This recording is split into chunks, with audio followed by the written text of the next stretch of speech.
Hello everybody, and thank you for logging in. My name is Colleen Green. I'm a fourth-year dental student, and I'm serving this year as president of the American Student Dental Association. This presentation is called How to Build an Ideal Dental Student Resume or CV. I want to thank Adia for inviting me to present on this topic, and to ASDA for past opportunities to speak to national audiences of dental students on this important issue.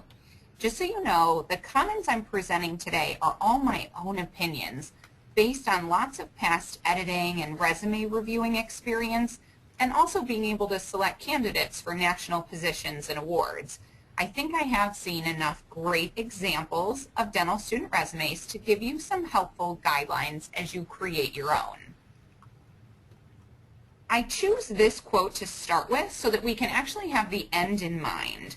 And I want to just ask the question, why does the quality of your CV or resume matter at all? I think an ideal resume or CV is not at all a generic list of what you've done, but rather what this professional resume writer calls, quote, a finely tuned marketing instrument. And I think this represents a difference in how professionals view resumes or CVs versus a starting professional like a dental student. You have to remember that the goal of this entire document is to land you an interview by creating such a compelling impression of yourself on paper that the reader wants to actually meet you. And this is a really tough job, but you on paper needs to really shine so that you in real life can get one step closer to your goals. One thing I'm not going to do in this presentation is go through the differences between a CV and a resume in detail, because I personally don't believe that this distinction is important for dental students unless you're entering a 100% academic role right after school. People will say that a resume is just one page, or that a CV should reflect everything you've done that's important. And I think what we're going for here is more of a hybrid document, and I have plenty of suggestions so that you'll be ready to submit one now if an excellent opportunity arose quickly. We all know that scholarships are really hard to come by, and you can't have any excuse for not being prepared if something came up sooner than you were expecting. So we'll start at the beginning of the document with the header, and I do encourage you to customize this totally, but maintain the same basic information that your reader will be expecting. These 4 example headers are from friends of mine who were very nice to share them with me, and I think they demonstrate a great range of design and style. But remember, the content included is pretty similar. We've got the most compressed version here at the top, my friend Matthew. We've got the most spacious one meeting the most amount of vertical space in Callie's. And in Chantel's we have one that's probably what I would call the most stylistic or designed. And then Thomas's is more of an average starting point. This is probably closest to the average. I have a few points for you that you may not have thought of before. First, I don't think you need to label your phone number nor your email as those things. They are completely obvious, and you want to be really picky on what you include here and don't distract away from your content. So if that's what you have on yours, consider deleting it. Also, I'd strongly recommend keeping your email school-based, which we see in Matthew's, but not in the other ones. And make sure as well, check your voicemail message right now and make sure that it's a professional sounding message where you state your full name. And if this is something you're using to communicate with your patients, make sure you identify that you are a dental student at your particular school. Make sure that it's professional and clear. Now, one other suggestion with your header, all 4 of these examples start with the mailing address, then phone number, then email. I'm going to turn it around and suggest that you consider having your email listed the first thing right after your name, then your phone number, then your mailing address. In my opinion, this represents the order of likeliness that a reader of your resume, either an employer or residency director, is going to want to contact you. You're far more likely to get an email or a phone call than you are something in the mail. So always keep your reader in mind. Next, I want to dive into the basic skeleton that covers the most common and basic way for you to outline your CV or resume. Education, research, awards, leadership, community service, and professional affiliations. Now, you can technically mix up the order on any of these, but I do recommend that your first section stay as education. And I think the last section should be a very reader-friendly list, like professional affiliations. I'll go into those two sections specifically in more detail next. As far as the middle four sections listed here, you can choose whatever order highlights you best. For example, awards and maybe leadership. Those two could definitely be switched if that's more strategic for you. And if any of these don't apply to you, don't force it. Or if there's a more unique main section heading that match your experiences, absolutely include that wherever you think it will flow best. Now, you can vary the exact wording of these section headings, but there is a pattern in most that I've reviewed over time, so here are the most common ways you can change up the way you word your section headings. If you worked before dental school, please feel free to include that kind of professional experience in its own section wherever you think it flows best. And make sure you highlight in that section whatever you did that applies most to what you want to do in the future.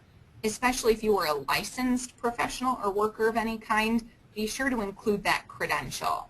Make sure you're just really staying focused on your goal. Try to highlight yourself as America's next top associate dentist or periodontist or whatever you're applying to, because you really cannot include everything you've ever done and still have your reader's best interests in mind. For example, on my own CV, I have a pediatric dentistry section. That's only for the CV that I sent to residency programs because it wouldn't be appropriate for any other purpose. The content I used was borrowed from my leadership and community service sections because I want to make my commitment to that field as obvious as I can for my reader. A common question I get is about what is appropriate to include from college. So the two categories I'll submit to you that I think are most appropriate for undergraduate experiences are research and awards. Think of these two categories as having the longest shelf life. I think college is always okay to consider for these sections. Whereas high school, I don't think I've ever seen it used appropriately, meaning I don't think it ever added to one resume that I've seen before. All right, leadership and community service. I don't think there's anything before dental school that's going to highlight what you did in these sections that you probably aren't already doing in dental school. Whereas research and awards have a long shelf life, think about leadership and community service as a really mandatory part of your extracurricular involvement in dental school. I would definitely stick with dental school only for these two categories. It's really hard sometimes to decide what kind of role you had goes in one category versus the other.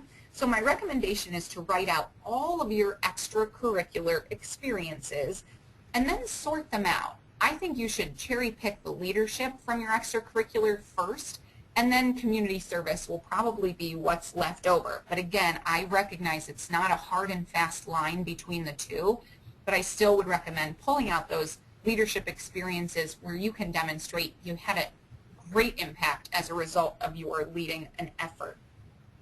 In any of these categories, but probably most leadership and community service, if you have a lot of national experiences and local, I'd encourage you to consider a subsection within either of these headings for local versus national.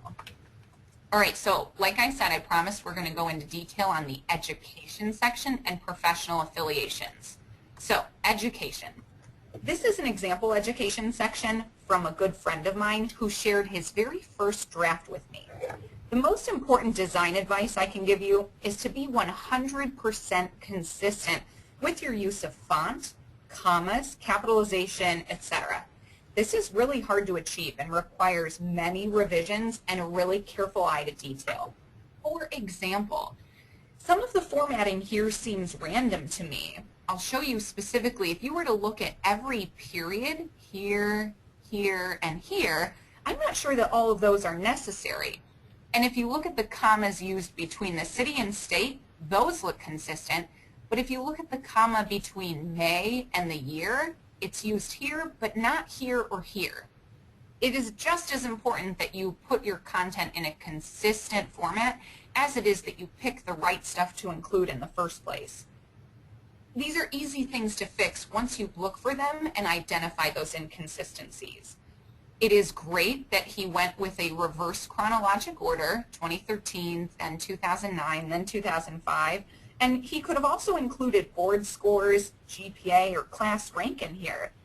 You could also consider spacing these out further, and underneath each school, you could include things like relevant courses you took or any particular honors you earned in classes that aren't quite an award per se, but are worth mentioning.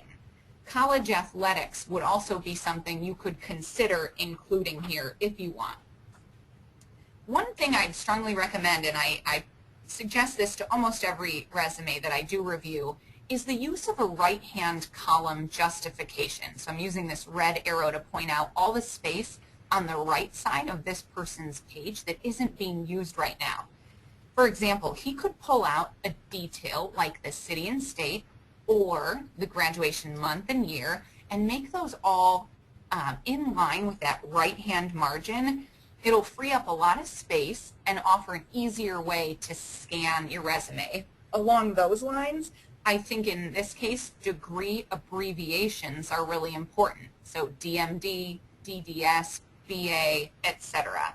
If you want to spell it out as well, that's fine. But remember, these need to be easily scanned documents. I'll just mention again, I'm not a fan of including anything from high school, but that's totally up to you. All right, the final section I recommend we all include are professional affiliations or memberships. There are so many great organizations or specialty groups out there that welcome dental students. I believe it takes a village to raise a dentist, so I encourage you to explore those groups that match your interests and join. From a design perspective, I don't follow any of my own advice with a right-hand column or abbreviations or better spacing here. This is an example from my own resume about a year ago. Luckily, I caught on as I started thinking more deeply about resumes, and I fixed some of these mistakes that I pointed out were in my friend's education section. So here's the makeover. I believe it's much more reader-friendly, and it contains the exact same content. So to summarize some of these design pieces of advice I'm giving you, we'll just go one by one. Firstly, this is an example of how to use that right-hand margin well. I also decided to include abbreviations here because I think it's going to be much more easily scanned, and the dental world is not so big that these abbreviations would confuse too many people, but beware that an abbreviation unique to your school or class might be very difficult to understand for another reader. Again, compression and the density of your CV or resume are so important to be mindful of. By using this right-hand column, I've opened up a lot of space here and here that I think will make this much more easy to read. I also went with 1.5 line spacing instead of 1.0. Another important point here, I did not include every group I've ever belonged to, and I have no problem with you being selective. You don't have to report everything you've ever belonged to, but I do really believe in the purpose and the mission of all 7 groups I listed here, and I'm proud to be members of them. And I'd encourage you, again, think about what groups out there represent your interests and explore them with a student membership as soon as you can. In addition to these basic 6 sections I've mentioned, there are still other things you've probably done that might be worthwhile in its own section. I call these the bonus sections because I think these are always favorable to include. Now, in terms of the definition of teaching, I was a teacher before dental school, so I'm kind of picky on this. I do think that if you're going to include a teaching section, it should represent a longitudinal experience you had where you had students, maybe you created some assessments for them. Other talks that you've done or maybe a one-time lecture, I think work better in a presentation section. Giving a simple presentation is not the same thing as teaching. Publications are something that I think dental students almost all dental students would probably benefit from considering writing for a big newsletter, and of course a scientific journal would be really important to include. I've included the email address editor@asdanet.org. If there's something on your mind you'd like to write an article about, our publications of ASDA News and Mouth are available for any member to consider writing for. And I'm probably a little biased because I used to work on these newsletters a lot, but they are a great way to reach thousands of audience members that are dental students. These aren't the only bonus sections. One you might consider including would be languages here if you are conversationally fluent at a high level in any language. These optional sections, I include them because I commonly come across them, but I put optional because I don't necessarily recommend these. I've just seen them often enough. I know that you might be considering one of them. I don't include any of these on my own, and I want to just highlight personal interests and hobbies. It's a really tricky section. Pretty rarely am I happy to see a particular hobby on there because usually they don't add much to what you're trying to accomplish. I've included 3 interesting ones that I've seen here, and I would not go with really common ones like I like to read or travel. Unless it's a personal passion of yours that you can tie in to the goal of your application, then I consider excluding that information. Okay, my favorite thing to include definitely is language choices. That's what I enjoy the most about looking over resumes. When you're coming up with your bullet points under each activity or role that you've held, please make sure you're starting with a really powerful verb. Please take this list and use it as a checklist if that's helpful for you. My personal 3 favorites are collaborated, mobilized, and developed. That doesn't mean that I use these over and over in my own, but you know, when I really want to drive a good point home, I make sure to include the best verb I can think of. I've seen plenty of boring ones out there, and I'm sure that what you did for a particular group is worthy of one of these or a different powerful verb. Make sure that you are really picky when you're including your descriptions of what you've done. Start with that power verb, but if you can also quantify what you've done, that's better. So for example, if you were a fundraiser, how much did you fundraise? Or if you were a recruiter or organized a service event, how many people were impacted as a result of your actions? People definitely remember quantified details when they're appropriate for you to include.